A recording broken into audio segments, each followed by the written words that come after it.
এক রানের হারে স্বপ্ন ভেঙেছে নেপালের। দক্ষিণ আফ্রিকার বিপক্ষে জয়ের খুব কাছে গিয়েও শেষ হাসা হয়নি রোহিত প্যাডেলের দলের। দুর্ভাগ্যের এই হারে বিশ্বকাপ থেকে বিদায় নিতে হয়েছে তাদের।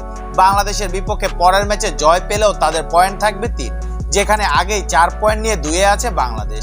নেপালের বিদায় হলেও গ্রুপ ডি থেকে নাটকীয়তা শেষ হয়নি। বিদায় নিয়ে নেপাল হয়েছে শ্রীলঙ্কার সঙ্গী, আর দক্ষিণ আফ্রিকা আগেই গিয়েছে সুপার 8-এ। এবার সুপার 8-এ D2 স্পটের জন্য লড়াইয়ে আছে বাংলাদেশ এবং নেদারল্যান্ডস।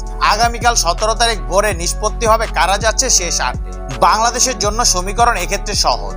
নেপালের বিপক্ষে জয় দরকার বাংলাদেশের। এক্ষেত্রে কোনো কারণে সেন্ট ভিসেন্টে বৃষ্টিতে ম্যাচ পরিত্যক্ত হলেও টাইগাররা চলে যাবে সুপার 8-এ। পরিত্যক্ত ম্যাচ থেকে বাংলাদেশ পাবে 1 পয়েন্ট, মোট পয়েন্ট পাবে 5। সেক্ষেত্রে নিজেদের শেষ ম্যাচ জিতলেও নেদারল্যান্ডসের পয়েন্ট হবে 4, বাংলাদেশের তুলনায় কমই থাকবে। তবে নিজেদের ম্যাচে বাংলাদেশ হেরে গেলে আর নেদারল্যান্ড শ্রীলঙ্কাকে হারিয়ে দিলে কিছুটা গাণিতিক হিসাব সামনে আসবে। সেক্ষেত্রে বাংলাদেশ নেদারল্যান্ডসের পয়েন্ট হবে সমান। তখন বাংলাদেশের রান রেট কম হলেই বাদ যাবে তারা। যদিও আপাতত রান রেটের হিসাবে বাংলাদেশ বেশ ভালো অবস্থানেই আছে।